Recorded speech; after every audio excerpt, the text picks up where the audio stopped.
大家晚上好，有人抢到沙发了，下午4点多就开始抢，你这个确实有点太早了啊，稍微有些作弊。还有一位新的会员来发小扳手，扳手啊，添加，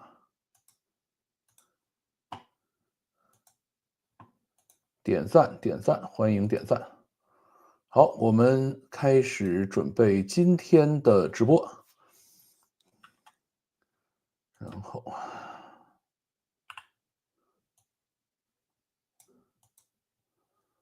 对，今天呢，其实是两个话题啊。第一个话题是黄仁勋的大饼不香了，GTC 之后，英伟达的股价跌了。第二个话题呢，算我们闲聊一个话题吧，就是现在迷茫的年轻人啊，这个咱们闲聊一个。所以我们先开始讲第一个话题。每年开一次 GTC。这个还是应该开个头吧，我想想，因为我的节目后面我太太会帮我去剪啊，所以我一般会在这里跟大家问个好，然后开个头，他就从这里截断往后去剪辑。大家好，欢迎收听老范讲故事的 YouTube 频道。今天咱们来讲一讲黄仁勋的大饼不香了吗 ？GTC 之后，英伟达的股价怎么跌了？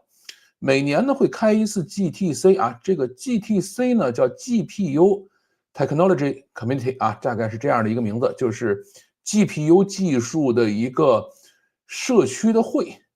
但是呢，现在再去开 GTC 呢，一般已经没有 GPU 在上面了啊。咱们现在管这种像什么 H100啊、B200、B100这样的东西呢，叫算力卡。真正的 GPU 呢，应该是4090、5090这种东西。现在4090、5090在什么地方发布呢？是在这个 AES 啊 ，AES 叫消费电子展。一般黄仁勋都会在消费电子展上卖这种叫个人游戏显卡，然后在 GTC 上卖它的算力卡。所以呢，我们要分清楚，虽然还叫 GTC， 但是里头已经没有 GPU 了。现在各个公司呢都在努力的做自己的技术研讨会或者是开发者大会。原来比较著名的一个，现在已经没落了呢，叫 IDF。IDF 呢是英特尔的开发者论坛，Intel Developer，应该是 Forums 啊，大概是这样的一个词。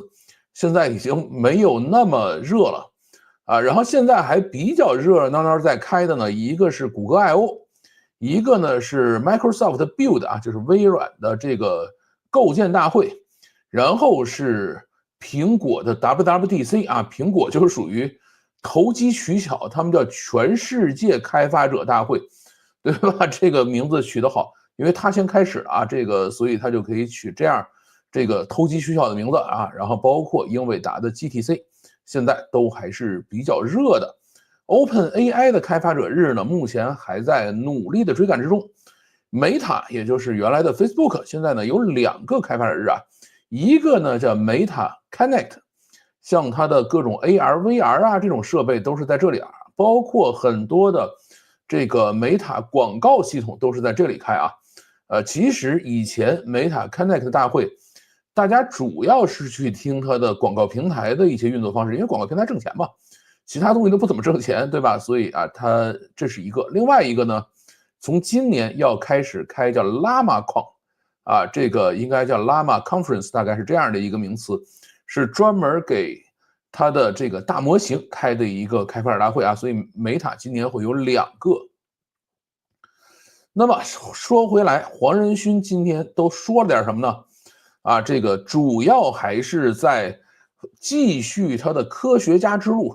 为什么叫科学家之路？大家知道啊，像它的显卡呢，从 GeForce 到这个 RTX， 等于起了一堆的名字，但是它的算力卡呢，一直是以伟大科学家的名字来命名的。第一个被他宠幸的是2006年的特斯拉，对吧？2006年这个英伟达的卡叫特斯拉卡。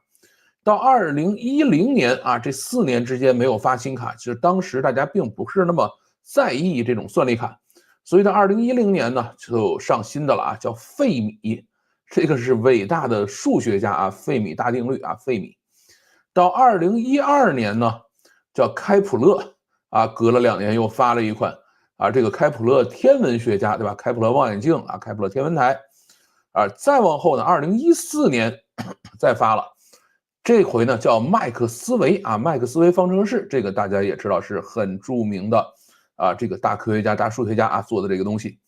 到2016年叫 Pascal 啊，叫帕斯卡，这个呢是法国非常著名的一位做计算机早期研究的科学家啊，像我们学计算机本科出身的人学的第一门编程语言都是 Pascal 语言啊，就是为了纪念这位伟大的计算机科学家啊。这是2016年，2017年。大家注意啊，越往后他发的越密啊，这个因为越来越受欢迎了。2017年这个名字特别好，叫福特啊，咱们测电压那个福特啊，就是这个。到2018年啊，紧接着图灵啊，图灵奖啊，图灵测试啊，图灵。2020年呢，隔了2年了啊，这个前面既然福特有了呢，安培也得有，对吧？所以2020年这个叫安培啊，这个呢。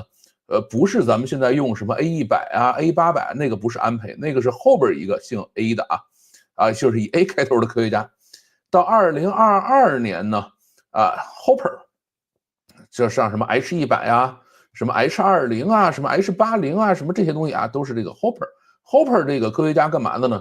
他是计算机编译器的发明人啊。我们现在写程序都是用高级语言写，写完了以后给你编译成2进制代码，对吧？啊，这是他干的事情啊。像我们现在用了还是非常多的 H 系列的显卡，也是从 H 系列显卡开始对中国禁运的。到2023年呢，就有一个叫 ADA 啊，这个其实也是一种计算机的语言啊，计算机有一种编程语言叫 ADA 语言。然后呢，这个 ADA 呢是世界上第一位程序员啊，是一位女士。他我印象里应该是个法国人吧，他呢是当时还没有什么计算机，但是呢他设计出了一种程序语言啊，他说如果以后有计算机的话，大概是这样的。所以呢 ADA 是世界上第一位程序员啊，他呢是这个A100啊，什么A800啊，什么这些东西啊，都是这个 A 系的开头了。到2024年，也就是咱们现在在使用的叫黑井啊 Blackwell。Blackwell 呢是美国数学家，美国国家科学院首位的黑人学者，对吧？他叫大卫 Blackwell， 他是个统计学家和数学家啊，这个也是政治正确一下啊。当然，这个黑井呢，本来应该这个去年大规模部署和销售的，但其实去年大家还是在很努力的买 A 系列跟 H 系列的显卡啊，或者叫算力卡。没有轮上它，因为它去年一直是这个出货不是很稳定啊，或者说它的质量一直有点小问题。但是到2025年啊，它的这个 Blackwell 终于开始大批量出货了。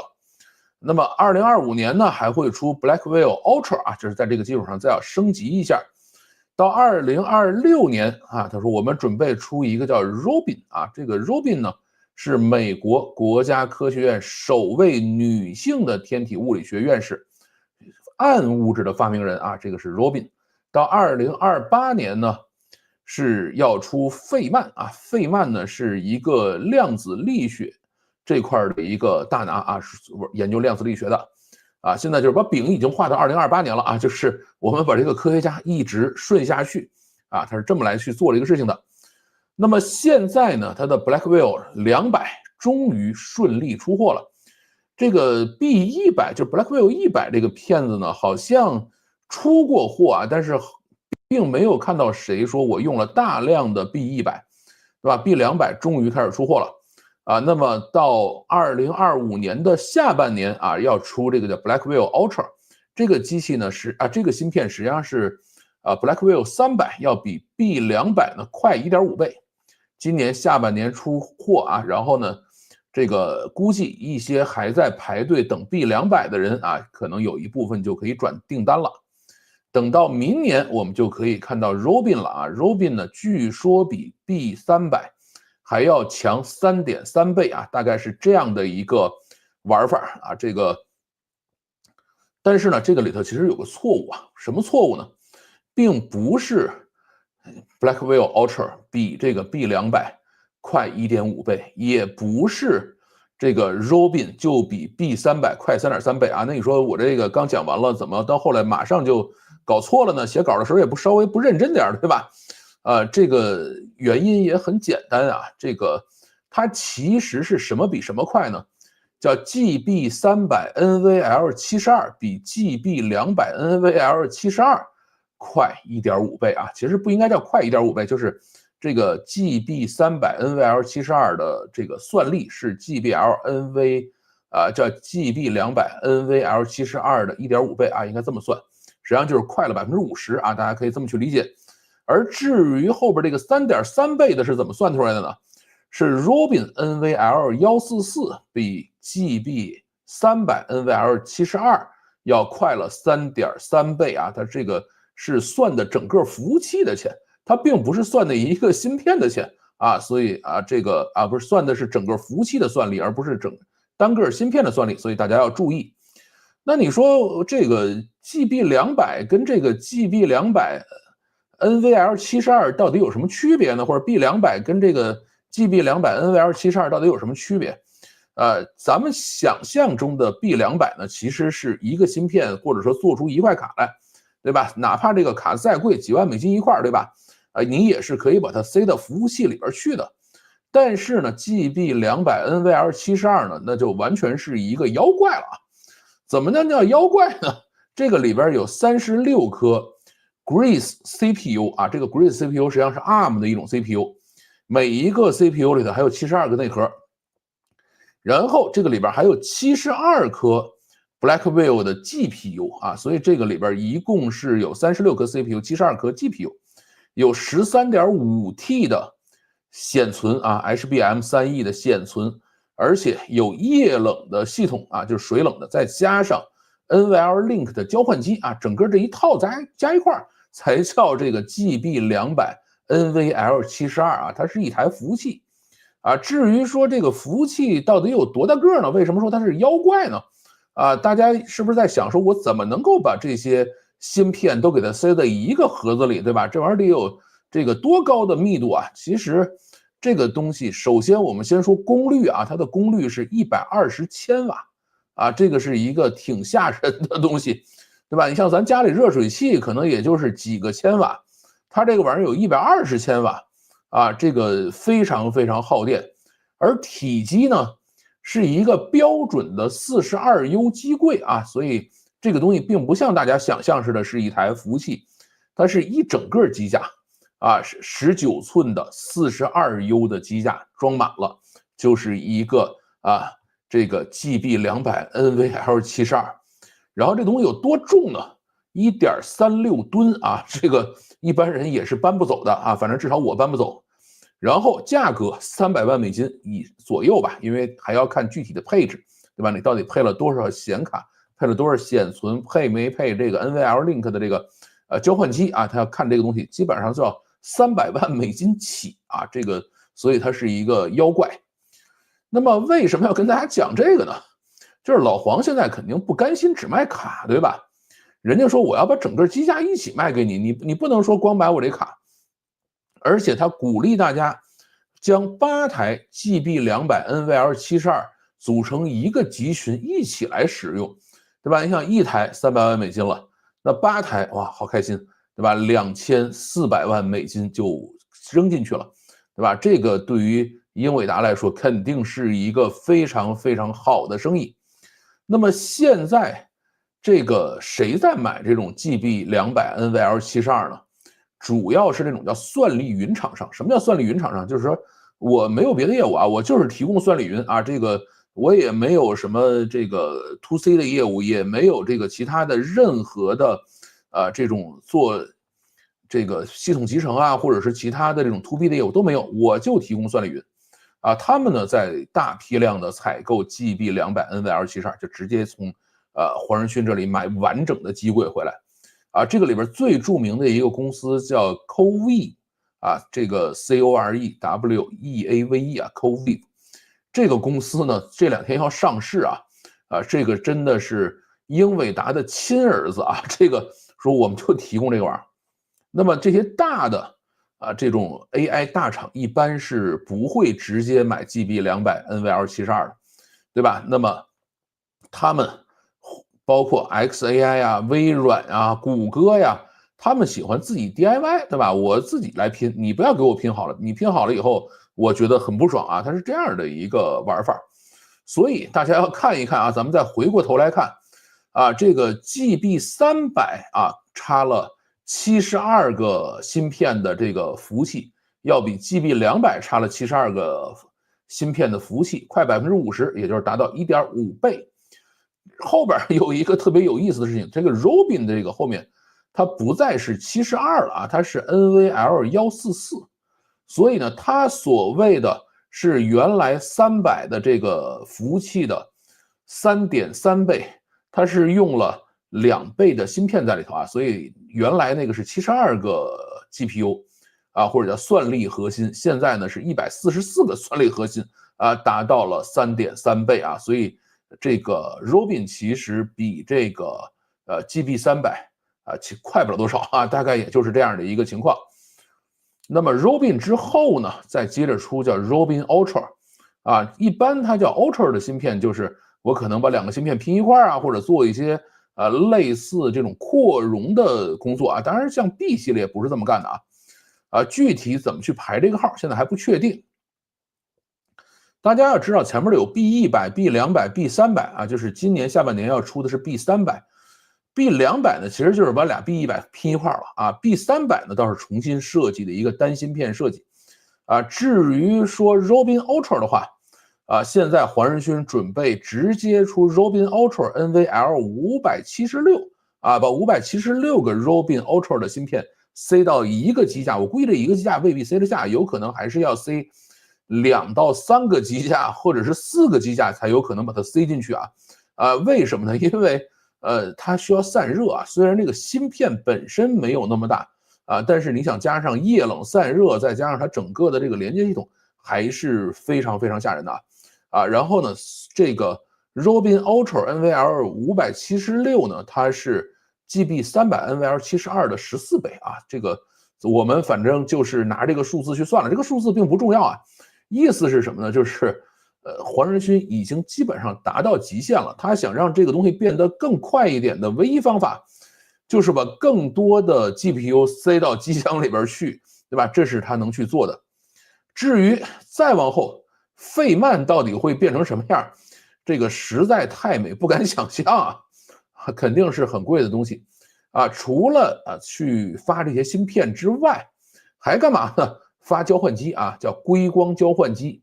实际上呢，就是 NVLink 的这个进化版本NVLink 其实也是一套网络交换机，只是呢它是第一个是光通道的速度很快。第二个呢，因为它里头有很多的这种打破协议去进行数据搬运和传输的这种算是非标的改装件吧那么它呢可以极高速度的在2个显卡或者2个服务器之间在显存之间去进行数据传输，它可以干这样的事儿。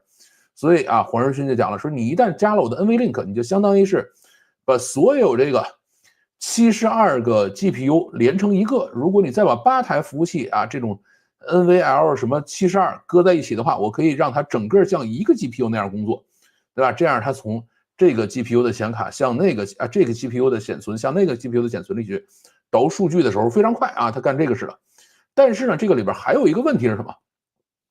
就是原来你要从这个光通道里头把这个信号接收下来以后，你还是要去做一些标准芯片的这个处理，处理完了以后呢，再进到这个NVLink 的这个交换机里边去进行数据交换那么老黄说，现在别费劲了我把你前面那个标准芯片干掉我自己去设计一些颗新的芯片这个 ISIS 芯片我自己去重新定制一颗这样等于是我直接把光通道进来，我可以省一颗芯片那这个呢，它确实可以再提高一点点这个光通道交换机的这种效率但是也提不了太高了就是省一颗芯片的这个速度。然后讲到这儿了，这个老黄说了，说这个DeepSeek R1你们老说 DeepSeek 上来以后，英伟达是不是要黄？没有那事儿也这个从 DeepSeek 开始。说整个的 AI 已经进入了新的时代啊，这个时代是什么呢？叫 token 时代啊。大家知道，在 OpenAI 开始把大家拉入到 AIGC 时代以后，大家就天天跟这个 token 打交道。我输入了一个单词啊，是一个 token 还是两个 token？我输出了一个单词啊，是一个 token 还是两个 token？一个汉字基本上就是一个 token 啊，大家都是按这个来的。而且我们使用各种 API， 使用各种的服务，都是拿 token 计费的啊。那为什么现在又突然进到 token 时代了呢？原因很简单啊，DeepSeek R1是个话痨，对吧？巨浪费 token 啊！你让 DeepSeek R1给你输出点什么东西，可费劲了。所以啊，他就讲了，说你看啊，说原来呢，我们使用 Llama 这样的模型啊，它可能输出了个几百个 token， 回答了个问题，但是呢，这个答案我没法用啊，这个答案没法进行具体的应用。你现在让 DeepSeek R1来啊，同样的一个问题，它生成了7、8千个 token 啊，直接20倍的 token 上去了。那这20倍 token 出来以后的这个结果呢，勉强可以用了。对吧？这个就是现在的变化，就是我现在的所有推理模型都是极其浪费 token 的啊。那这个里头呢有2个重点啊，第一个重点是什么？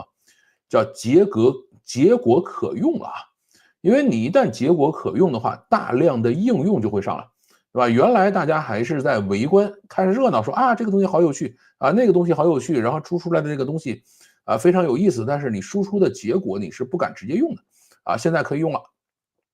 另外一个重点是什么？20倍的 token， 对吧？那么结论是什么呢？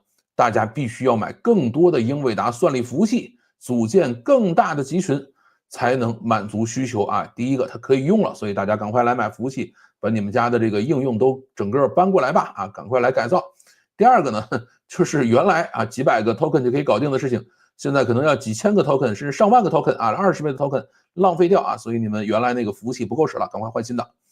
啊，那么他讲了说 scaling low 啊，这个要换一种方式继续啊，因为原来我们都说 scaling low 是什么？就是我把这个算力堆上去，数据堆上去，把这个大模型的参数堆上去以后啊，它这个就会涌现了。中间这过程到底怎么发生的，我们不知道啊，但就是你只管堆就好了啊，这个叫 scaling low。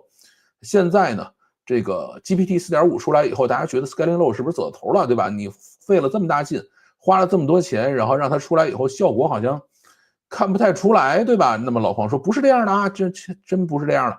说第一个啊，推理模型你还是需要大量训练的啊，不是说你就可以用一个很小的这种蒸馏模型就可以用了啊。他也去比较了，说你看啊，这个14B 的、32B 的这样的蒸馏模型并不好使，即使是70B 的蒸馏模型，也没有这种671B 的满血模型好使。所以呢，你还是要用这个大的，然后这个大的。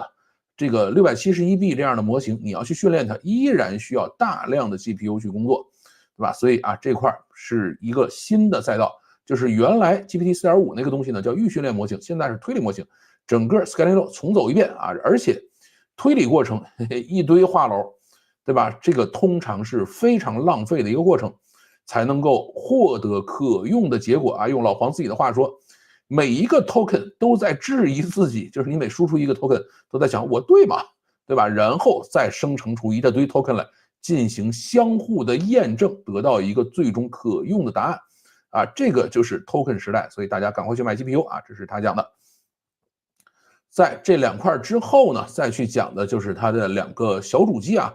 其实我一直不太看好它的主机，我觉得这东西卖不掉啊，或者买到它的人其实会让它吃灰啊。第一个呢就是CES 上其实发布过啊 DGX Spark 啊，这个机器是这种桌面小主机啊，这个一个这个 GB10的 Grace Blackwell 的这种CPU 和 GPU 组合在一起的这个架构啊，然后呢。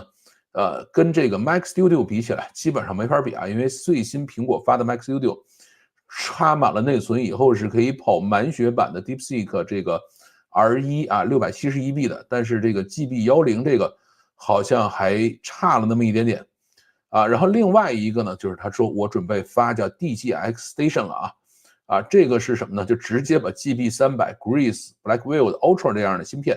就整个塞进去了啊！实际上，所谓的这种芯片就是一个 CPU， 1到2个 GPU 啊，直接塞到这个主机里头去啊，你们就可以去跑了。但是意义真的没有那么大啊！后边是软件的部分啊，这个其实英伟达的软件我一直是不那么看好的啊，因为除了 CUDA 大家都在开心的使用之外，剩下的就是大量的开源系统啊拼接起来的这种英伟达生态。软件之后呢是机器人啊，这个英伟达呢也是啊拿出了机器人的这种相关的软件，然后跟人合作了一个叫 Blue 的机器人，那个机器人很可爱啊，因为是迪士尼做的，确实是要比咱们那个这个叫做宇树科技那个看着可爱的多啊。至于这个能干什么就不好说，因为它长得不是人样啊，所以这个还有待观察啊。现在呢，这个老黄还是干的原来CUDA这个事情，我来开放标准，我来开放数据，我来开放系统，你们都来用啊。等你用上了以后啊，然后黄仁勋说来吧，这个都已经请君入瓮，都上了船了，对吧？你们就不要再想下船了啊。他再好好的去卖这些机器人的芯片就完事了啊。这就是机器人的一个状态。后面呢 ，DeepSeek 啊，这个其实会上并没有特别明确的去提 DeepSeek， 但是呢，在这个 GTC 之后，他去开这个新闻就是开这个记者采访的时候啊，接受记者采访的时候呢，还是很认真的去讨论了一下 DeepSeek 啊。那么在这里他讲说，中国啊必将在 AI 行业做出突出的贡献啊。为什么？因为全球有一半的 AI 人才都是华人。啊，美国每一个 AI 实验室里头都有相当数量的华人在里边，所以这个是不可避免的啊。所以一定华人是可以啊，在整个的 AI 行业里头占据非常大的一个比重。但是大家并不买账啊，股市不买账啊。这个为什么？数字游戏已经到头了。前面刚才咱们讲了这么半天啊，这个 GB 200 NVL72 GB 300 NVL72。Robin 什么 NVL 144 Robin Ultra NVL 576，他现在已经在玩这样的故事了。这个大家已经晕头转向了，你到底在干嘛？你就把它堆在一起，还不让我堆，还你替我堆好了，对吧？这个有点过分了，吃相太难看了啊！这个像我们以前在 Bolin 公司上班的时候，其实也遇到过这种时代啊。当时呢，我们最疯狂挣钱的时候是卖 JBuilder 啊 Java 的这个 IDE， 能疯狂到什么程度呢？每年出2新版本，对吧？刚才我也讲了，你看它这个科学家的名字一开始是相对来说还是几年用一个，现在基本上是这个2年用一个，对吧？而且这个中间这一年还要再出个 Ultra， 出个什么东西，还要让你再接着买啊。这个为什么呢？原因很简单啊，就是你只要出了新的，你得更新换代，你得买新的，对吧？你重新花钱啊，你不能在上面打补丁，打了补丁的话，人家就不会再去买新的了啊。所以这个事情，黄仁勋现在也走到这样的一步了啊，就是 Bolin 呢，就是开始在每年出2个版本的 JBuilder 以后，就盛极而衰的啊，就慢慢就玩不转了。这个当然了 ，JBuilder 还能玩得下去，这个黄仁勋这事儿可能就玩不下去了啊。JBuilder 可以卖掉的原因是投入产出比是划算的啊，这个一套软件大概是$2000，当时我们卖。然后呢，每年你如果买了以后的话，产出个几万美金、10几万美金都是正常的，所以大家还是愿意买的。而且呢，如果你不升级啊，很多新的这个版本的上下游系统你就挂不上了啊。当时我们比如接什么 Oracle 啊，接什么 WebLogic 啊，接这些东西，就这些东西本身升级升得很快。那这个正常应该什么呢？这种小升级应该打补丁，不应该找人再收钱了，对吧？但是实在太好卖了，所以我们就更新版本啊，让用户重新再买一次。对吧？你比如说，你从这个4.0啊，你打一堆补丁，你是不能找人收钱的。但是4.0升到5.0，你得找人再收一次钱啊，它是这样的一个过程。但是算力服务器不能这么算啊，为什么？第一个本身很贵啊，刚才咱们讲了一台300万美金起，对吧？第二个呢，就是下游企业都还在亏损，对吧？像我们原来卖2000美金的这个开发工具，你买了以后是拿回去挣钱的。但是现在你看 ，OpenAI 挣钱了吗 ？Anthropic 挣钱了吗？谷歌其实在这块也没挣着钱。对吧？国内的这些 AI 企业谁都没挣着钱啊，那你再去说每年花个几百万美金，或者是这个多少亿美金扔进去，因为都不是说买1台2台，对吧？现在大家都是这个星际之门了，都是这种算力中心巨大投入了，你投完了以后你是要有回报的，对吧？现在大家看不到回报。还有一个是什么？就是大模型跟芯片之间是没有这种很强的版本依赖和绑定关系的。啊，像我们以前卖 IDE 的时候，你不升级 WebLogic 这个升级了以后你就挂不上，对吧？它就会有这样的问题啊，或者说你就必须要手动的去绑定，你没法去做这个自动的设定啊，你搞不定啊。但是现在呢，大家都去使用，比如像 DeepSeek 这样的东西 ，DeepSeek 是拿 H 系列，叫 H100或者是这个 H20拿这样的芯片训练出来的，对吧？那我拿这种芯片去训练去推理就没有问题了，我为什么还要再往后边去买 B 系列啊？再去买这个 B200、B300没必要了，对吧？这个就是他现在遇到的一个挺讨厌的问题。现在很多的大模型还可以在 A 系列，比如 A100系列上呢可以跑，对吧？那更不用说 H 系列了。新的这个芯片和服务器唯一的优势就是速度更快。但是前面呢，大家还是愿意买账，为什么到现在就不愿意买账了呢？啊，因为训练新模型必须要用最快的芯片，啊，这个是为什么？啊，因为如果集成度低的话，就很难训练完成。啊，我们不是说这边啊把这个机器都摆好了以后，然后数据在这边一放好，一摁按钮，然后过俩礼拜回来，然后就可以等着收了，不是这样。它中间有经常会出错的，对吧？跑一段时间崩了，跑一段时间挂了，啊，这个是很正常的事情。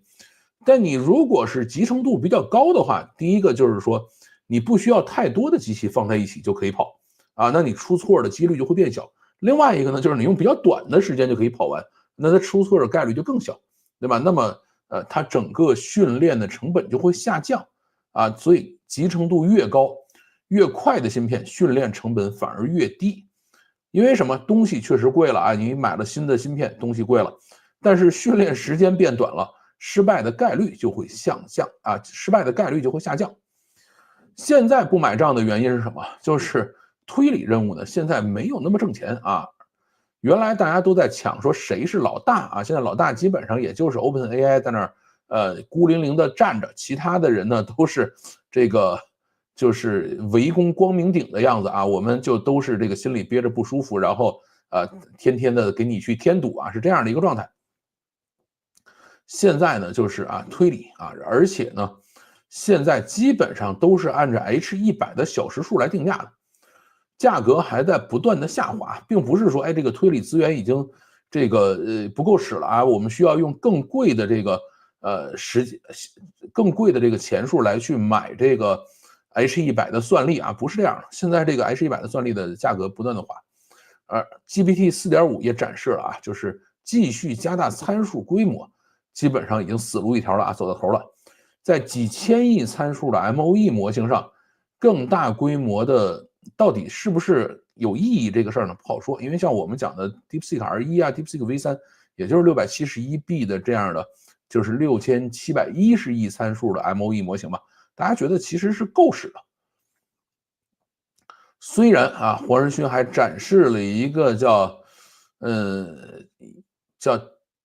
Dynamo 吧 ，DYNAMO 啊，展示了一个这样的推理框架，用 GB200的服务器重新刷新了 DeepSeek R1的推理速度，唯一能够做的也就是进一步降低这个1个小时 H100算力的价格，其他其实也做不了了，对吧？所以呢，这个英伟达算力卡的寿命啊，也就是这样了啊，就是英伟达算力卡到底是不是还要继续买？因为这个东西不是说我买完了以后1年就坏掉，对吧？它还是可以使个这个6、7年啊，还是没问题的。那么在这样的情况下，这个大家就不愿意再为它去买账了。新的故事呢，其实没有那么好讲了啊。这个老黄讲的是说 AI 进化是分几步的啊，第一步是叫感知人工智能。啊，这个叫 perception 吧 ，perception AI 啊，是这个什么意思？就是我们最早拿 AI 干嘛使的？什么各种的图像识别呀，各种的语音识别呀，各种的这个决策支持啊，干这个事。后面呢是这个叫生成式人工智能啊 ，generative AI 啊，也就是咱们现在天天拿它去写小说啊、聊天啊，干这个使了。今年大家在玩的是代理人工智能啊，agentic 啊 AI 啊，就是大家玩 AI agent 啊，玩这个东西了。说再往后呢，我们准备走到物理 AI 啊 ，physical AI，就是要上具身智能、上机器人了啊。这个是一步一步走，今年主要是玩 AI agent。什么时候才有新的算力需求大爆发？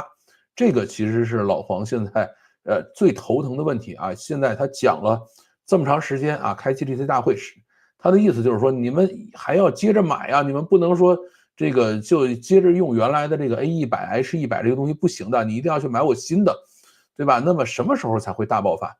第一个是要 AI agent 要证明它的价值，对吧？现在虽然大家都在玩 AI agent， 都在说啊，上了这个东西以后无所不能啊。今天我还去试了一下 XAI 最新出的叫 Deeper Search 啊，原来它是叫 Deep Search 啊，现在加了个 Deeper Search， 就是比 Deep Search 还要再深一些，就是字面意思啊，效果好极了，就是特别特别浪费 token 啊，也确实如此。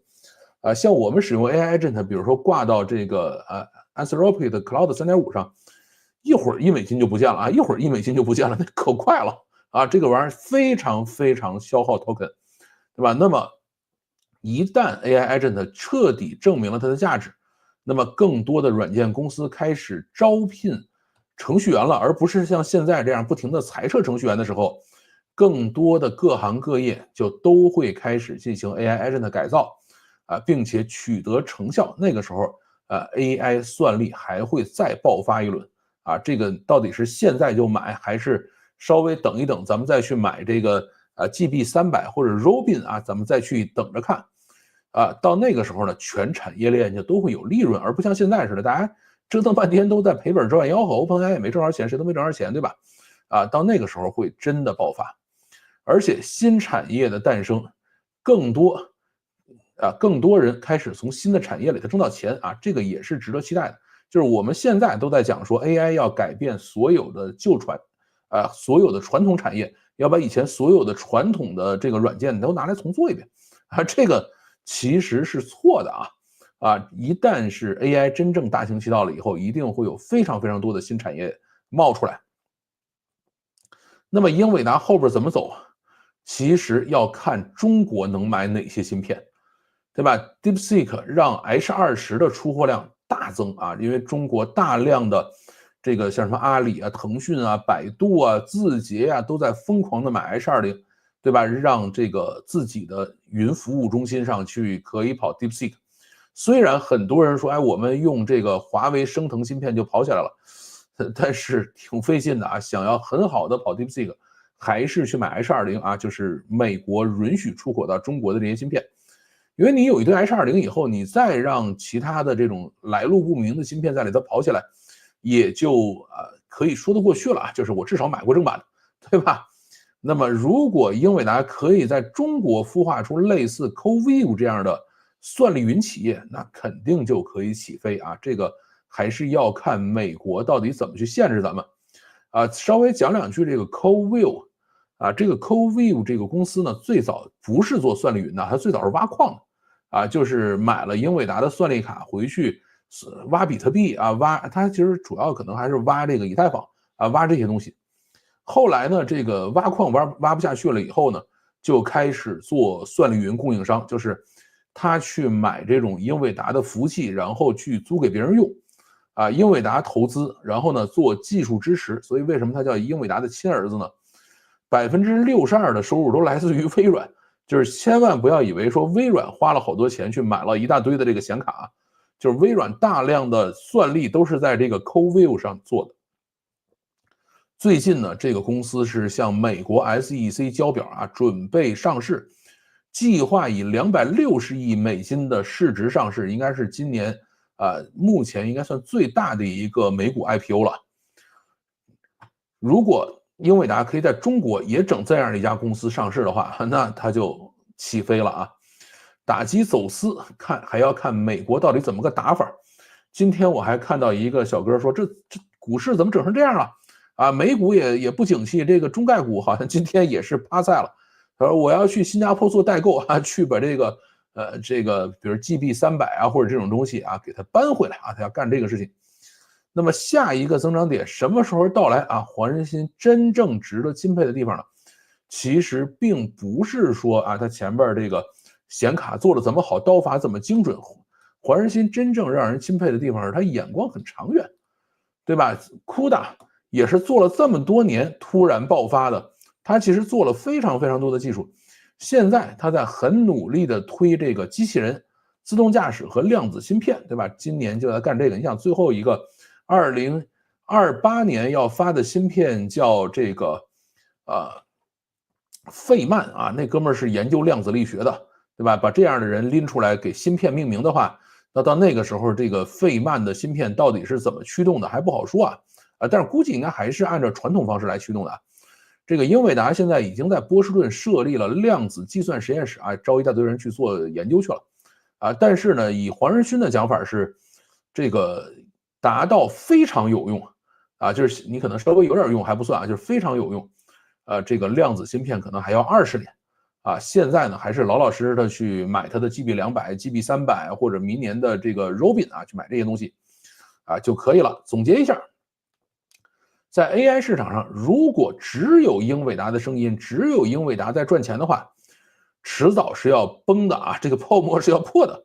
现在在干的事儿是什么？就是英伟达，你稍微等一等，对吧？等等整个行业的发展，等等小兄弟们、小伙伴们追上来啊！如果大家追上来了啊，这个英伟达肯定还是可以啊长足的进步的啊。但是现在它有点跑得太靠前了啊，就是这样的一个情况。好啊，这就是咱们今天讲的第一个故事啊，英伟达的 GTC 啊，为什么大家不太买账了啊？这个这么多科学家的名字都落这儿了啊，大家不乐意了啊。这个我觉得列科学家的名字比这个遥遥领先在那儿列这个叫做谁的名字，列这个《山海经》的名字还是要稍微好一点啊。但我觉得反正华人都是一个模子刻出来的啊，这个他就喜欢用各种科学家的名字。好，我们来读评论。准时，对，点赞，你们都点赞了没有？来了，好的。很快26个字母就不够用了啊，现在就不够用。你像 A 已经出了2个了嘛，安培出了1次，对吧？然后这个阿达又出了1次，所以有俩 A， 而且还离得很近。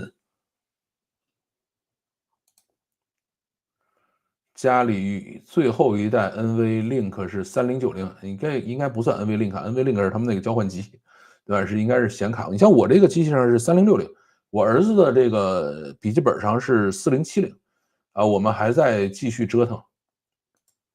我看段永平买了英伟达啊，好吧，这个他挺好的。问题是否能跨过CUDA限制？其实啊，跨CUDA限制这个事儿意义没有那么大。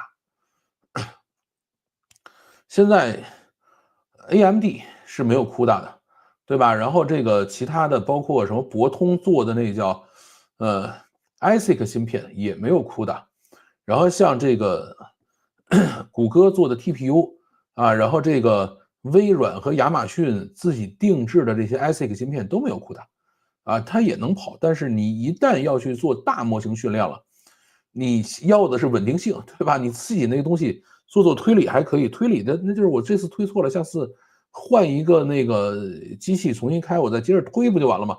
对吧？它不是什么大的问题。现在从稳定性上来说，或者整个的大的系统集成的稳定性来说，英伟达还是无出其右啊，谁也比不过它。这个推理模型的这种 API 发布啊，会导致 agent 开发者、创业者以后机会越来越少吗？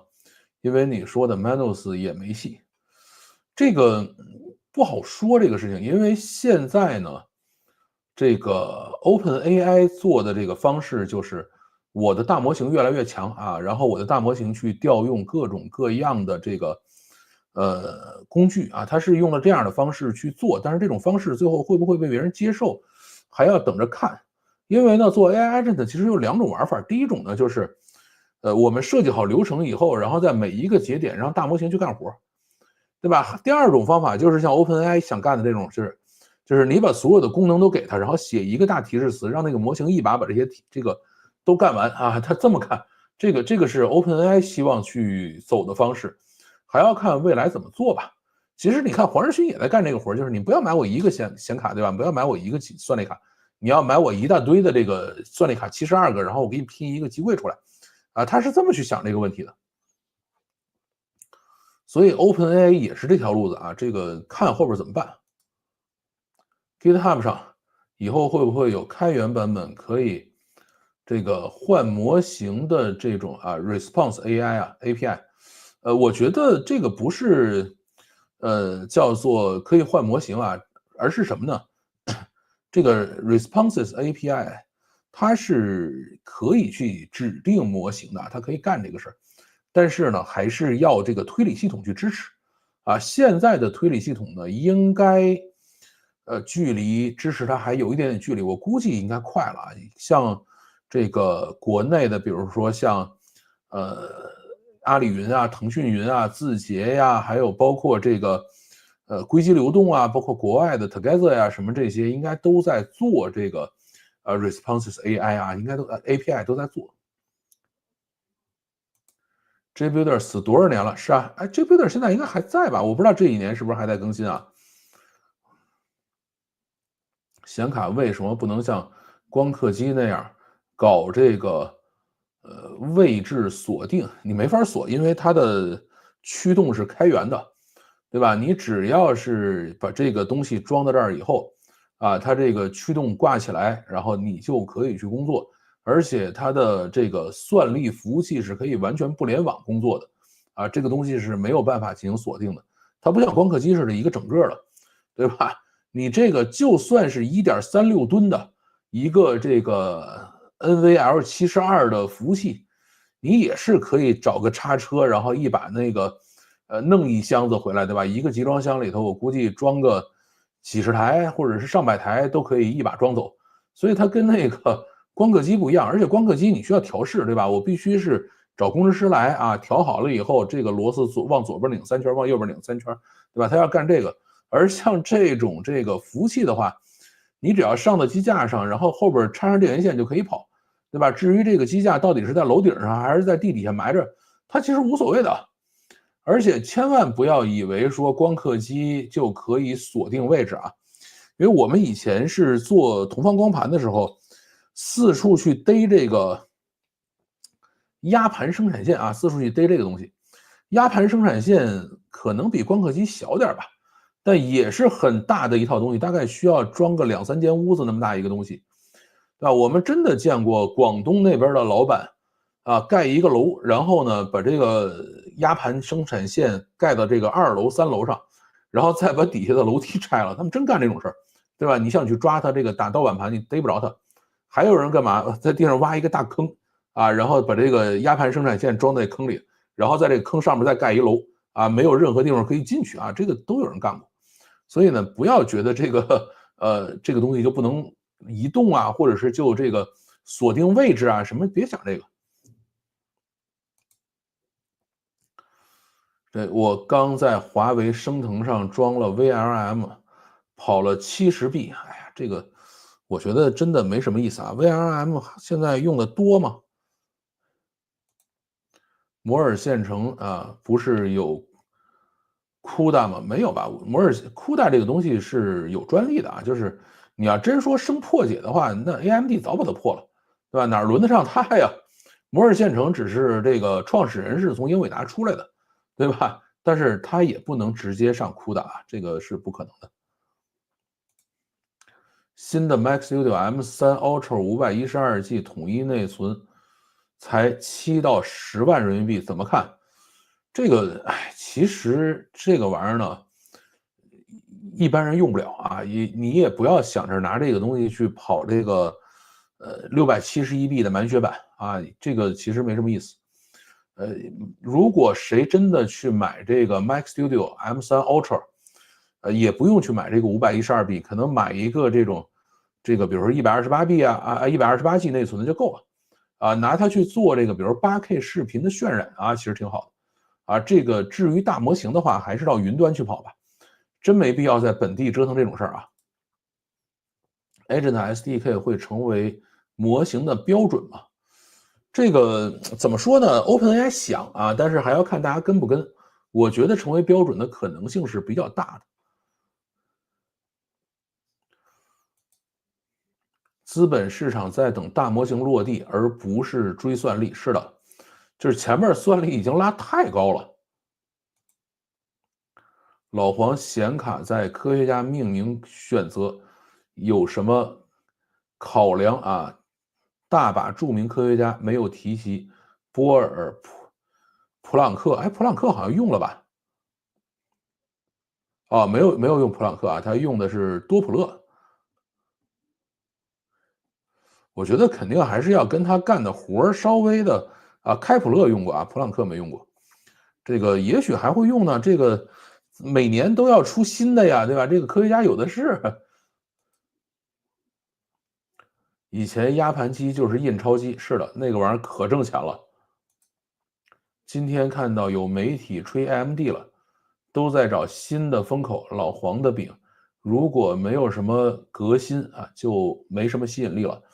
AMD 其实挺痛苦的啊，因为什么呢？就是你真要去做这个算力的这个服务器的话，大家还是首选英伟达啊，这个没什么好说的。然后在这个电脑这一端的话，就是电脑这端的算力的话，AMD 跟英伟达其实拼的有点不相上下啊，因为人眼在这个就是27寸、32寸这个屏幕上已经达到极限了，再高上不去了，对吧？它就是这样的一个状态。AMD 现在真正我觉得比较让我心动的东西是什么呢？就是它最新的带核显的 CPU 非常棒啊！现在它这个 CPU 就是单颗 CPU 不用再配独显了，然后装一台小主机，上面据说是可以啊跑一些很大的游戏，可以跑光追啊，效果好极了啊！这个是它比这个英伟达强的地方，因为它是有 X86授权的，对吧？它可以拿 X86的这个 AMD CPU，然后挂上它自己的核显啊，出来搅风搅雨啊，其他的就没法说了。AMD 玩游戏掉驱动啊，现在哎，我已经好长时间没用过 AMD 显卡了，现在还掉吗？以前确实掉啊，这个如果还掉的话，这个事儿就啊没法整了。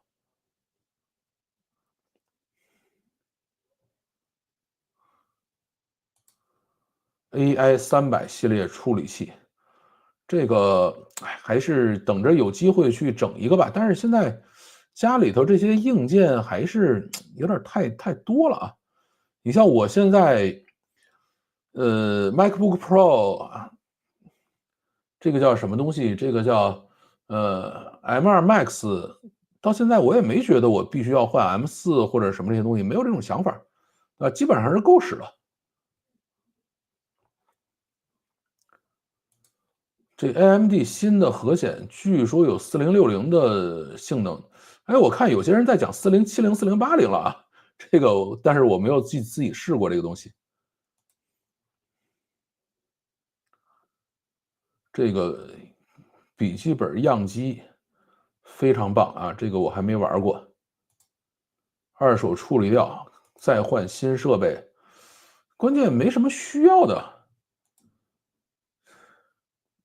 掉驱动老黄历了啊，看来现在应该可以了哈。实现 AMD 的新增长，应该是英特尔的基本盘跟老黄硬刚不对劲，是这样的，就是 AMD 吃英特尔啊。这个我还记得以前我们都是做这个摄像机的时候，这个当时我们是卖 JVC 嘛，JVC 说我比松下好，松下说我比索尼好，索尼说我最好啊，这个要一家吃一家啊。好，喝口水，准备讲下一个故事。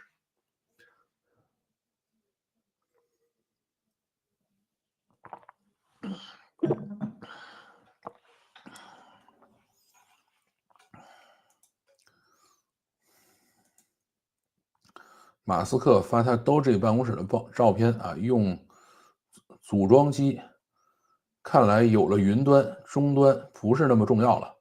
是这样的，键盘显示器好点就够了。我也是这么想啊，因为我现在基本上不在本地跑大模型，所以我就可以把 DeFi 这样的这种 Agent 平台直接装在我的 NAS 上。你想我的群晖 NAS 能有多少 CPU 算力，对吧？你只要不在本地跑，这个东西是没问题的。然后所有的这个需要跑的模型通通到云端去找，这个就没有任何问题，效果好极了。唯一让我的 NAS 稍微有点吃力的是什么？就是做这个矢量数据库搜索啊，那你就听着那个 NAS 呼噜呼噜呼噜在那响，对吧？做这个矢量搜索的时候，其他的其实还可以。好，我们讲第二个故事，迷茫的年轻人啊，或者应该叫迷茫的少年吧。为什么讲这样的一个故事呢？这个咱们刚讲了百度副总裁13岁的女儿跑去开盒的事情。这个现在的小孩都怎么了呢？就很多人说，哎呀，这个小孩才13岁，怎么就这样了呢？对吧？现在国内的小孩呢，也确实是遇到了一些新问题。这个是我在去做这个百度副总裁13岁女儿开盒这个节目的时候呢，搜索到了一些让我也感觉很惊讶的信息所以今天呢稍微跟大家分享一下。首先呢，先讲一下百度的危机公关吧，依然在表演他们的愚蠢上来说我要证明一下我真的没干我们内部的数据有多安全，然后在这儿拼了命的证明。现在证明有用吗？有人信吗？对吧？这个事儿是不可能有人信的，就现在就不应该是做任何事情，就升等等这个事儿过了以后再说。现在各种的证明，各种的报警，然后还要去告、起诉一堆人这个真的是没见过比他们更笨的了这个现在网友总结的是什么？百度在道歉和开除之间选择了起诉，对吧？这个真的没想到这个会这么去做这个事情。因为现在就是你到底是不是从百度出来的这个数据一点都不重要，也没有人关心这个事儿，对吧？然后你现在非要证明一下我是清白的，这个绝对的吃力不讨好，对吧？同样的事情，你比如华为，前面华为的这个尊界 S800被人喷了，喷完了以后他啥也不说，然后突然冒出一个消息来说我把去年喷我那个人抓了，对吧？他讲了这么个话。至于今年喷他的人呢，他啥也不说你说我这个尊界 S800怎么不好，我不说这话，但是我过个1年2年我再去收拾你，他是这样来去做这个事儿，对吧？所以这个一比较起来，高下立判吧。这个百度的事情讲到这儿咱们再讲这个迷茫的少年吧，讲年轻人稍微有点远了稍微大了一点，迷茫的少年。第一个讲的是什么？叫侧妹文化。什么叫侧妹文化？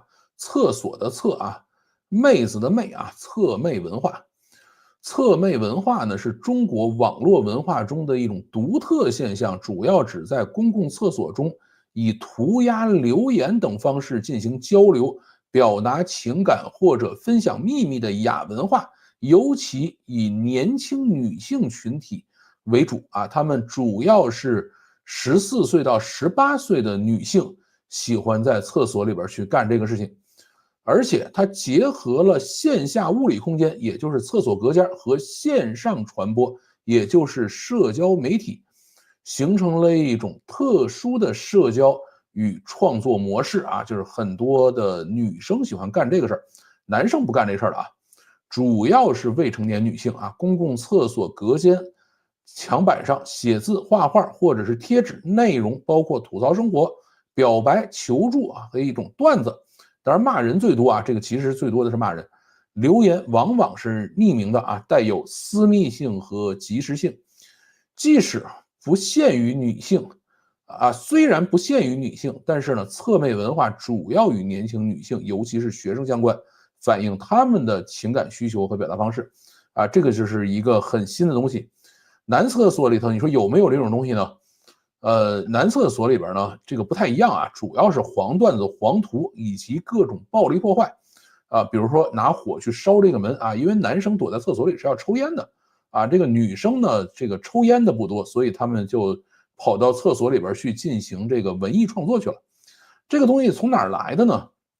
从日本来的日本的厕所涂鸦文化从这个地方传到了中国以后就出了侧妹文化。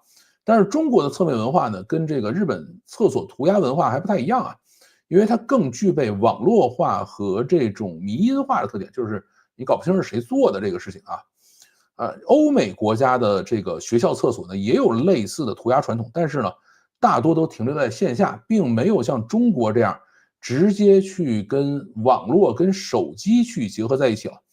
手机和网络的普及，这些厕所留言被拍照上传到社交媒体，比如说微博、抖音、小红书配合侧妹标签，形成了一种病毒式的传播这个就是中国一种很新的传播方式内容的特征呢，多是幽默、调侃、夸张的表达，有时候涉及社会热点，展现了参与者的一些创造力这个算说的比较文明的。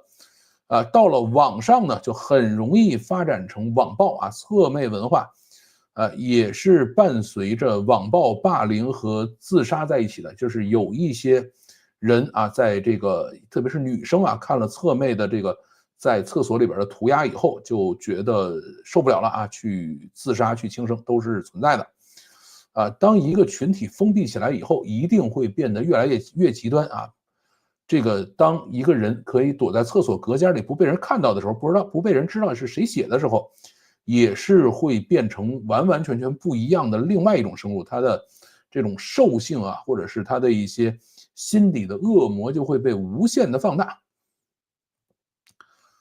所以它是人性之恶最大的放大发帖的人是匿名的，我不告诉你谁写的，但是帖子里头往往是指名道姓的谩骂所以侧妹文化是从一开始有的那一天就是网暴就是霸凌这是一种树洞文化什么叫树洞文化？就是对着树洞把自己不想说的话或者不能说的话说出来别人不知道是谁说的。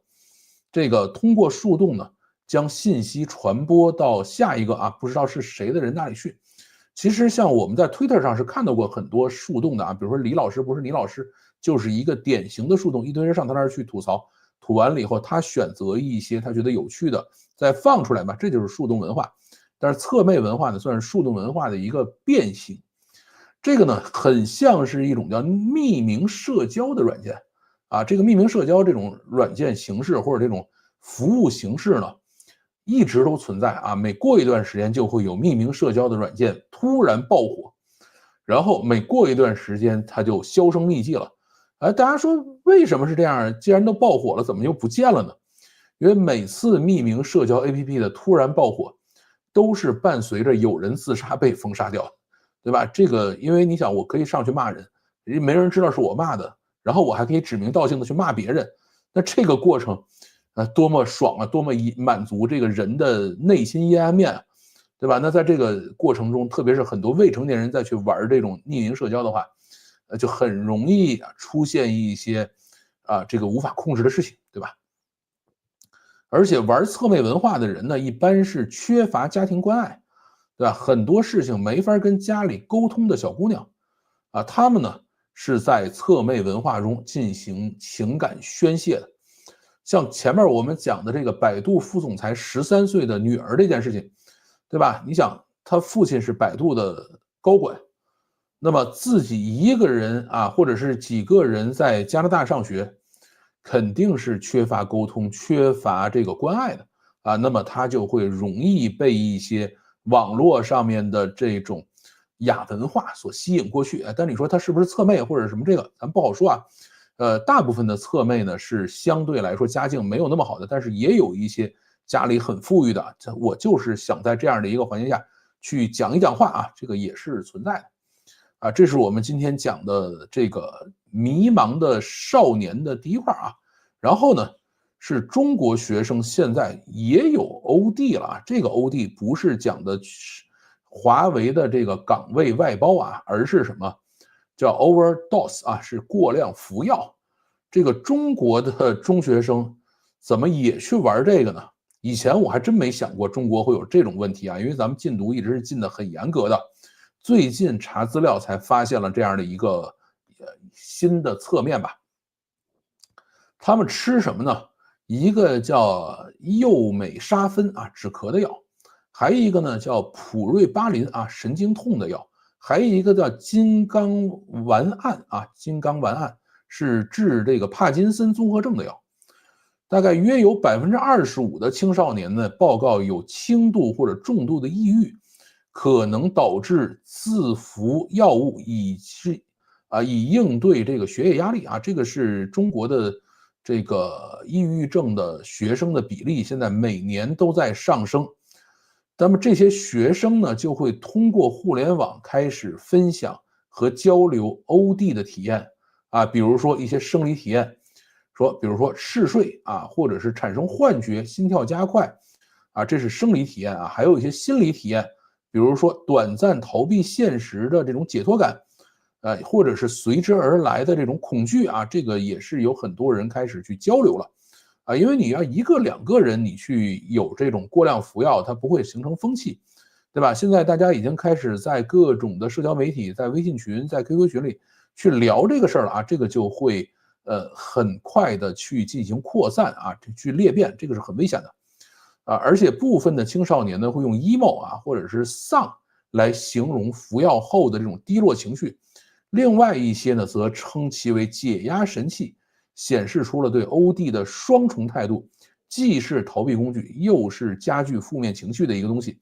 而且呢，他们现在在交流的过程中呢，还使用了很多的这种暗号来去代替这些药啊，因为你一旦天天讲这个药的名字，是很容易被发现的啊。现在很多的这种 OD 是非常隐藏啊，不送到这个ICU 去，你都不知道这个小孩过量服药了。他们比如说讲叫 PR80啊，这个就是字母 P 和 R 啊 ，PR80代表的是什么呢？叫这个普瑞巴林啊。然后呢，讲金刚或者是晚安啊，讲的是金刚晚安。然后或者讲优美啊，优美就是幼美沙芬啊，就是它都是起代号。还有一种叫小红帽的啊，有时候是指含有镇静成分的药物，因包装或者颜色联想而来。然后呢，他们用喝药、摆烂、泛指服药行为，或者是放弃抵抗的心态。那么你说小孩为什么干这个事儿呢？第一个是学习压力真的很大，这中国从小就是说你要输在起跑线上，从上小学，甚至我记得以前我有一些同事的小孩，从幼儿园啊，从这个3岁就开始上各种补习班，都排满的。那么这么大的学习压力，然后父母呢又这个没有那么多的时间去顾及他的生活啊，顾及他的感受啊。像刚才我们讲这个啊，百度副总裁13岁女儿这个事情，对吧？一个人在百度上班，你百度再怎么着，再怎么烂，这工作也是很忙的，对吧？然后小孩在加拿大上学，这一定是跟父母的沟通不够嘛。还有一些呢，干脆父母吵架，对吧？有一个人就分享说，这个争吵啊，父母总是争吵啊，我一旦吃了这个几十颗这个什么什么药丸以后，一下世界就清静了啊！他们会讲这样的话啊。还有一些小孩呢，失恋啊，上高中已经可以失恋了啊，上高中已经可以失恋了，对吧？然后呢，这个嗑了药就全都过去了。而且他们会去讨论啊，吃什么药的副作用会小一点啊，而且什么药相对来说比较好买，他们也会相互交流这种事情。刚刚呢，我还在京东上瞅了一眼啊，都有的卖，而且都不贵啊，基本上都是10几块钱一盒啊，一盒大概有个10几片，有的可能有20、30片啊，这个大概是这样的一个价格啊。他们经常交流的就是小孩说，哎，我吃了30片，我吃了40片，大概对于他们来说也就是20、30块啊，这个并不难买。而且在中国买处方药这件事儿呢，相对还是比较简单的。而且小孩之间呢，还有一点比较麻烦的是什么？他们会相互的炫耀和比较啊，谁吃的多呀？谁吃了，比如说30片了，谁吃了40片了？说我更厉害，我吃了50片了，这就非常非常危险，对吧？他们喜欢炫耀和寻求认同感。有的人就会写啊，说我今天晚上 OD 了，感觉超酷的。然后其他人就会回复说牛啊，或者还有人回复说注意安全啊，你要稍微小心一点点。那你说国家管不管呢？肯定会管啊。这个刚才我们讲的这3种药物呢，现在都已经被列入了叫2级神经管控类药物啊，这个已经都是处方药了啊。这个但是在国内的话，这个怎么说呢？处方药还是比较容易获得的。我们到任何一个药店去啊，他都会很开心的把药卖给你，或者现在还有大量的网上平台，什么叮当卖药啊，什么这个叮当快药啊，或者是什么京东卖药啊，什么这一大堆啊。这个刚才我到京东上去看了一下，全都有卖的，都挺便宜的然后现在呢，这个右美沙芬，也就止咳这个药，据说已经不是那么容易买了啊。然后至于剩下两种啊，叫普瑞巴林和金刚丸胺，一些啊，就是大部分的平台都可以随便买。现在呢，还有药贩子啊，就是你这个东西你要没人管，大家就随便买了啊。有人管了，就开始有药贩子，他们呢通过社交媒体寻找分享 OD 的小孩，然后呢加入到他们的微信群和 QQ 群里边去。那么剩下的事情呢，我们就没法去知道了啊，因为你一旦进到微信群和 QQ 群的话，就变成私密聊天了，或者叫私域聊天了。现在这个服药呢，肯定是有巨大的伤害啊。第一个是肝肾损伤啊，而且会造成极强的药物依赖，就是它是有成瘾性的。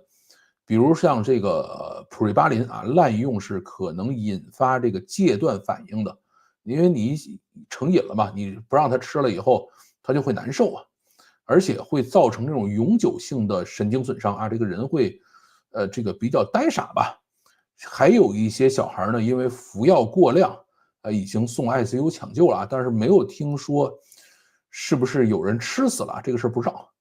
啊，中国的这些未成年人的压力是非常非常巨大的，对吧？这个输在起跑线上了，考试升学的压力巨大，父母的工作压力其实也是很大的。你像刚才咱们讲这个百度的这个高管的女儿13岁，对吧？虽然他爹可能一个月能挣22万人民币的月薪，那工作压力肯定是巨大的，对吧？那么在这样的情况下，你说上班一肚子气，或者说这么大的压力回家，哪有那么好的心情再去跟小孩再聊天啊，再去沟通啊，就没有那么大时间。对，而且现在还有一个很大的问题是什么？现在很大的问题就是，甭管小孩也好，还是父母也好，都看不到未来啊，未来到底会怎么样，对吧？这个谁也不知道，这就是一个很麻烦的问题。而且现在呢，互联网无处不在，对吧？这个以前说，哎，这个父母沟通不够啊，这个小孩就会抑郁，就会这个那个的。现在你这个父母沟通不够的东西，小孩都到互联网上去找去了，对吧？他在互联网上找的有的是朋友，有的是这个小圈子，有的是这种私域流量啊，大家上那儿去进行沟通，去进行宣泄。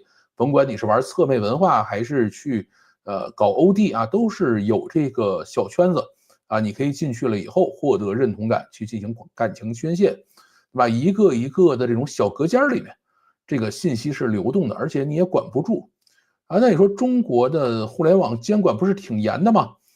中国互联网监管的侧重点从来都不是这个。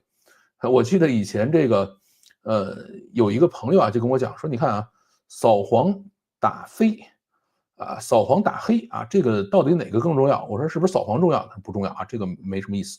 我说那是不是这个打黑啊，这个黑恶势力重要？说这个事儿也不重要。我说那什么重要？维稳才重要啊！你只要是能够让国家继续稳定的管理下去啊，至于其他的东西都没有那么重要啊。所以呢，现在这个小孩的这些群啊，或者是其他的这个微博、微信啊，这个其管理的是比较松散的。那么最终的总结是什么样呢？就是还是多关爱未成年人吧，多陪伴，多沟通，对吧？这个考试也没那么重要啊，别给那么大压力。反正考上了985啊，就算进大厂打工到35岁也是会毕业的，对吧？这个就不用从头就开始卷了啊。而且现在其实真正让这个未成年人能够健康发展的方式是什么？要给整个社会看到希望。对吧？这个才能够治愈，让父母能够找到工作，对吧？让小孩可以这个毕了业以后混到35岁以后，依然有人去雇佣他，让他能够有后边的工作，有工资，对吧？这个才是真正能够让社会看到希望的方式。但是到底什么时候能看到呢？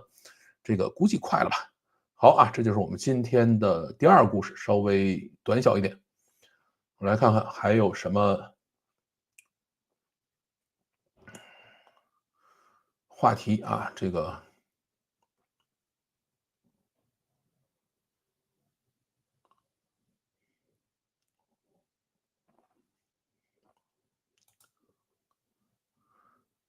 电源问题会掉驱动啊，这个就不知道了。AMD 好长时间不用了。用什么路由连 NAS？我的路由是 RAG 的ROG，败家之眼的路由。大模型国产化感觉进度很快，华为和寒5G 生态已经不错了，国家又全力支持，很多机关都必须是国产 GPU。其实啊，机关自己配的东西没什么用，还是老老实实用云端的吧，对吧？你说这个华为云啊，这个百度云啊，用这个就行了啊。百度云就是这个谢广军的这个就是管百度云的啊。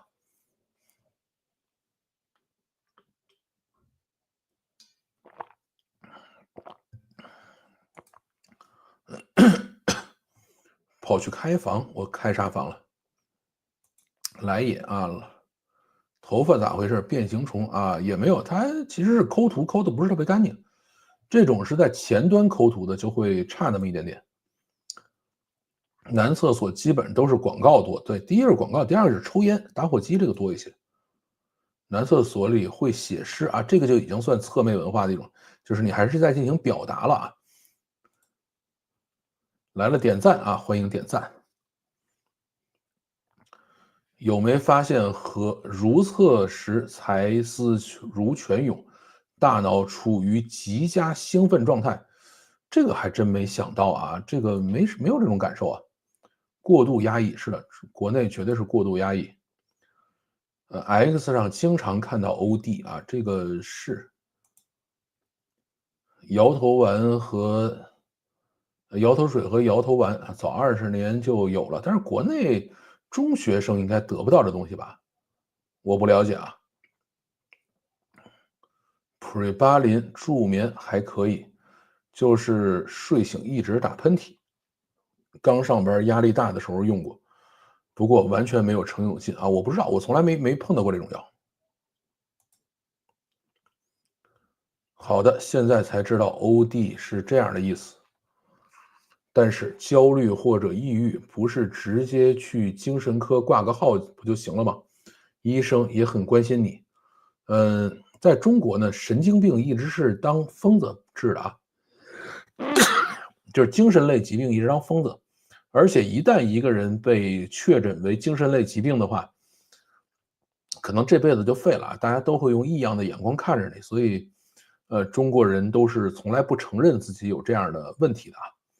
所以现在据说是统计了有25%的这个中学生是有抑郁啊，但是呢，没有统计出来的到底有多少，谁也不知道。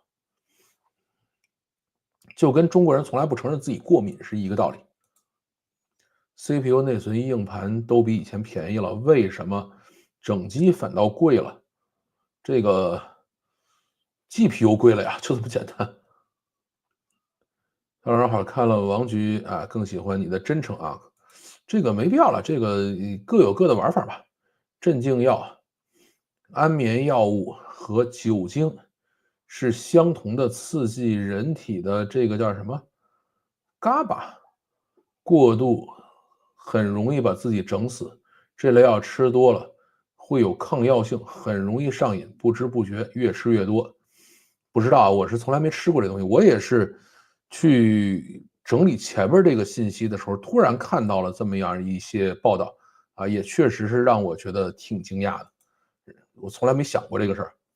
国内没有心理治疗师，只有这个神经科医生啊，这个要注意啊，神经科跟精神科是两回事儿。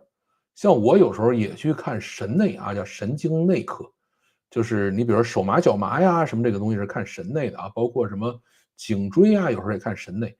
精神是这个真正去做精神干预啊，那是一个玄学，那是心理学，所以这个词差一个词差挺多的。右美沙芬现在是按抑制毒药品来管制的，啊，多方销售，处方销售也是被公安监管啊，不知道这个就真不知道。但我刚才看京东上反正卖了十几块钱一盒，也挺便宜的。那么多学生跳楼的新闻，但是媒体都不敢讲深层次原因，这个社会压力是压力的源是官方的禁忌，是的。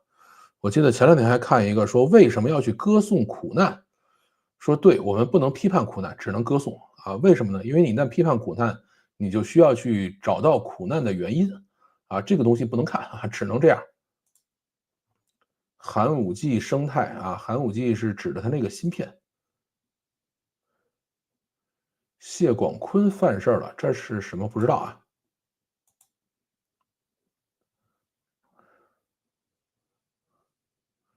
我寒武纪芯片的所谓生态，我没有仔细研究过啊，估计应该是指说，他把现在比如说，VRM 啊，或者是这种就是推理系统都已经兼容上去了，对吧？他们一般是靠这种就是兼容推理系统来去实现大模型支持的。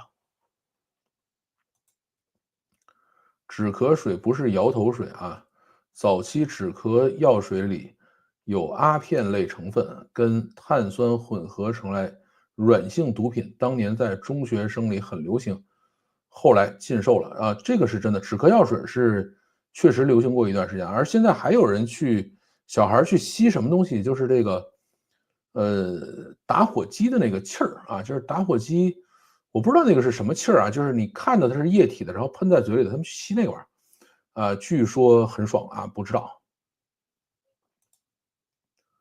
居然两会没把 OD 并列糖尿病啊，这种事儿他还是觉得挺丢人的啊。就在 CN 啊，精神科基本学生爆满，很多都是家长和学生，也一大部分是自己去的。是现在这个一方面是有吧，还有一个就是还是希望能够保密吧。看焦虑和抑郁的，这个还是社会的情况，社会缺乏希望。我记得前两天还看说大学生啊，反而很迷茫啊，说为什么呢？因为高中生是比较简单的，我要高考啊，高考完了以后呢，好不容易上到大学了，到大学以后说，哎，你毕了业找不着工作，找着工作35岁再把你开了，那这个就很惨啊。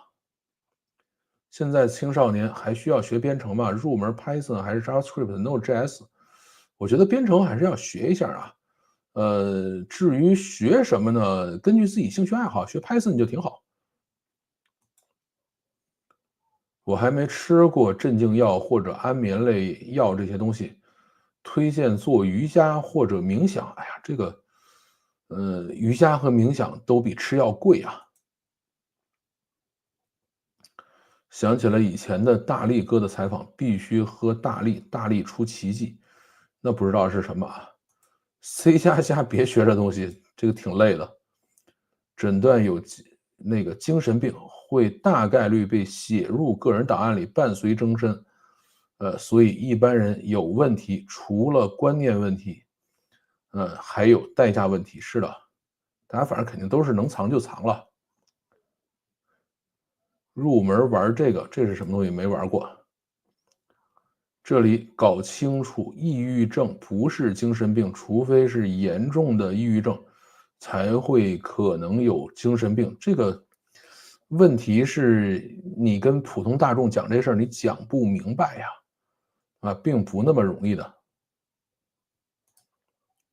打火机的那个气属于个人癖好了吧？跟这个闻汽油差不多。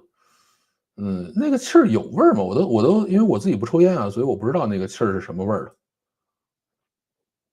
学 Python 就不错啊，不过关键是如何学。马路上那些少儿编程机构就免了，AI 编程班儿也大概率不行。其实我一直觉得学编程最主要的还是要找到一个需求啊，你把需求做出来也就学会了。赶上了，来晚了吗？没晚。看了老范的会员节目，开会员还是挺值的。现在因为会员节目越来越多了，也是每个礼拜在攒这个东西。我还在讲这个礼拜会员是不是继续上计算机基础课呢？这个周末的话，可能也需要稍微休息一下啊，这个也得陪陪家人。最近在看这个什么看不懂英文啊，这好像是这个是计算机编程艺术是吧？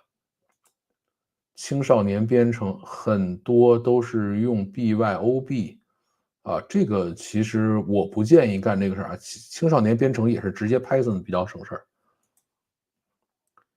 新一版的甲骨文数据库推出了 JavaScript 写存储过程，就是说是年轻程序员会用 JS 的比较多，啊，是这样吗？我记得原来 Oracle 里头是用 Java 写这个存储过程吧？对，后来最早是用 PL/SQL，后来是 Java，我写过 PL/SQL 的，Java 的我是没写过的。像 MongoDB 里头的好多东西是用 JavaScript 写的，但是呢，它不算存储过程，就是比如说你写 MapReduce 啊什么的，是用这个 JavaScript 直接写进去。但是这个存储过程，这个我是深恶痛绝，我非常非常讨厌存储过程这种东西。吸的是笑气打发奶油用的，价格便宜。现在也查得很严啊，以前网上都是，现在啊绝迹了啊，私聊交易啊，这个笑气我就真不知道了，这玩意儿就真不懂啊。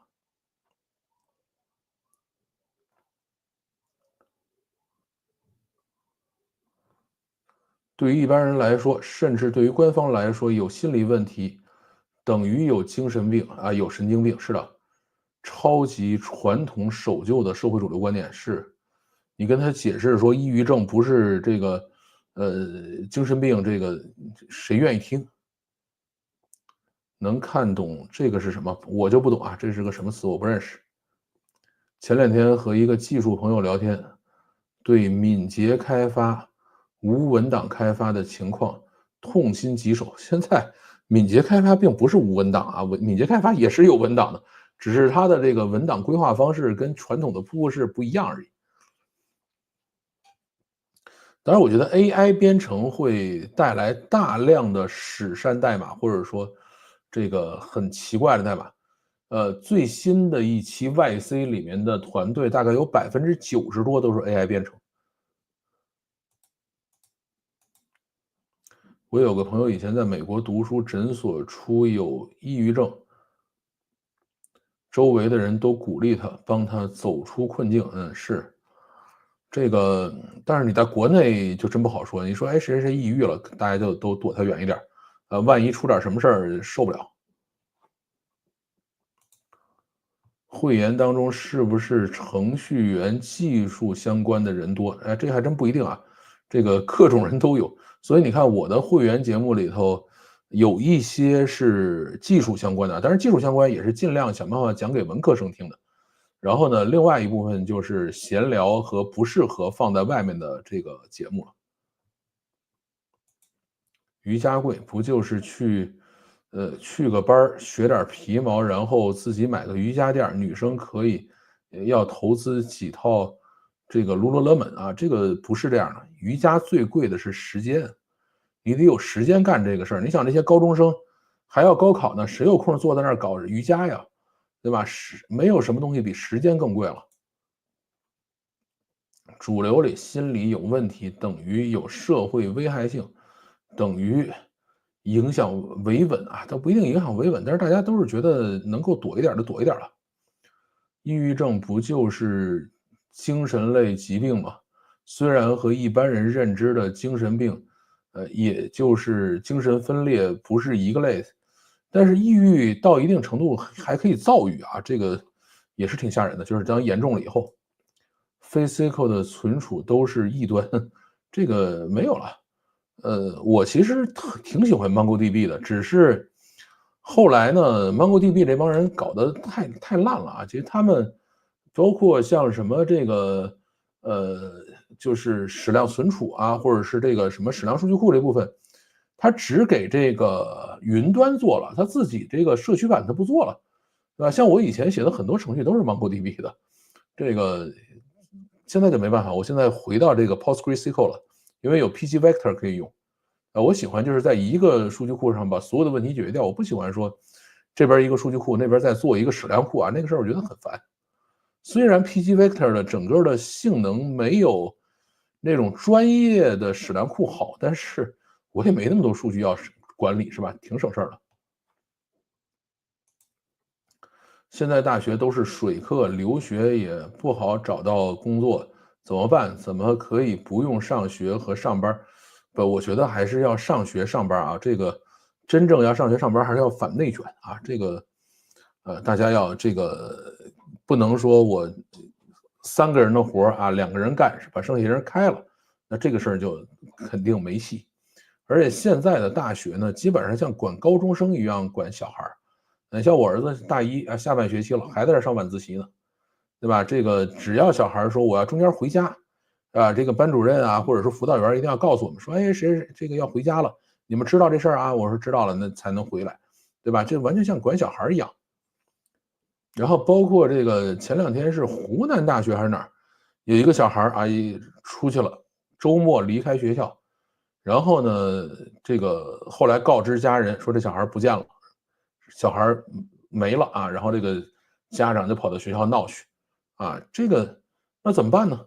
对吧？那你以后难道说所有小孩离开这个学校都得管吗？上大学18了，成年了呀，对吧？这个现在的大学就完完全全像管中学生一样管他们。躁郁不躁郁，主要是官方会认为病人是潜在的犯罪者，是这样的。他会认为你有问题啊，这个是很麻烦的一个事情。好啊，大家还有什么要聊的没有？这个可以聊啊，这个因为最近也确实没有什么可值得聊的东西。你儿子未来怎么办啊？没有自由，怎么有自主？这个，哎，这个反正让他自己慢慢的适应呗。人总是要长大的嘛。我觉得我长大基本上就是上班的第1年、第2年就算长大了。现在数据库方面有概念，数据虚拟化、数据编织，这太生创概念了吧？你说这俩词儿我都不知道什么意思，因为我离开一线也挺长时间的了啊。这个其实现在国内做的各种数据库，应该也还都是拿可能PostgreSQL 啊，或者拿这种东西去改的，对吧？也没有特别多的这个自己去做的不一样的东西出来。听到让中学生双休就笑了，什么时候学生周末休息也都成了福利而不是权利了？哎呀，这个所谓周末双休其实是刺激消费，你要想清楚这个问题。周末双休不是让他们休息去了，对吧？周末双休可以更多的上补习班儿，对吧？原来周末单休就是等于礼拜六你还要再上1天课，只有礼拜天才可以去上补习班儿。现在等于你上了5天的课，礼拜六、礼拜天都可以去上补习班了，这个才是目的啊！周末双休不是让他们反内卷，是让他们去这个多上点补习班儿。OpenAI 的新语音模型，这个没啥好聊的啊，我今天去试了试，挺好使的，也就如此了，对吧？这个会有很多人用吧？这个怎么说呢？其实，OpenAI 的 GPT，它原来像 GPT-4o Realtime、GPT-4o Audio、GPT-4o Audio Preview 什么这些模型，我们原来就可以用。对吧？现在单独把它包装出来，我并没有看到它有什么特别大的变化。我觉得算是把原来的这个 Whisper 这套这个语音识别的算升级了吧，可能认得更准了，也就如此了。本来 Whisper 就已经算是认得挺准的了。至于说 TTS 的部分的话，这个你可以调这个叫做 GPT-4o Mini，这个语音的那个模型啊，都可以调，原来就可以调。敏捷开发是崇尚比完整文档更加重视工作的软件啊，不是不要文档。对啊，那位朋友，或许没有理解敏捷。现在这边的招程序员似乎都要求这类的 DevOps 技能啊，是这样，你还是要有这个能力的，要不然你没法跟人配合。情感变得更加细腻了，我觉得变得更加脆弱和敏感了。司马南被针对了啊，我这个真不这么想。对吧？他前面真的干错的事情，你并不批判他，对吧？你去到现在了，你说这个司马南去骂柳传志，到底骂对了骂错了你不讲，你只是说他偷税了，对吧？这个就很恶心这个事儿。小米苏七还有6周啊，还有6周。哥是最惨的，学的 C 加加的这个什么啊敏捷，结果其实发现这样真不如 C 或者 Python。如果是真的做代码开发，什么？我天，不要写一大堆英文给我啊，这个就算了，我就看不往后念了。补习班之前不是被锤死了吗？没有，现在又抬头了。所以现在甭管是新东方、这个好未来还是这个高途，都在拼命的卖课啊，已经这个基本上算回来了。我看了 Sam 的介绍啊，还引用了一位老美鸡汤大师的话，搞得很玄学啊，这个没什么玄学的。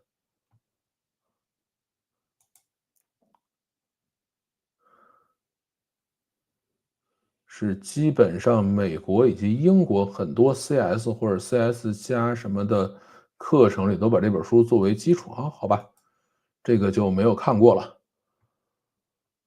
我看看还有什么啊？这个默许就是纵容啊，这个司马南那事儿，官方查的是税，不是查他干过的坏事儿。对，到目前为止没有给这事儿定性。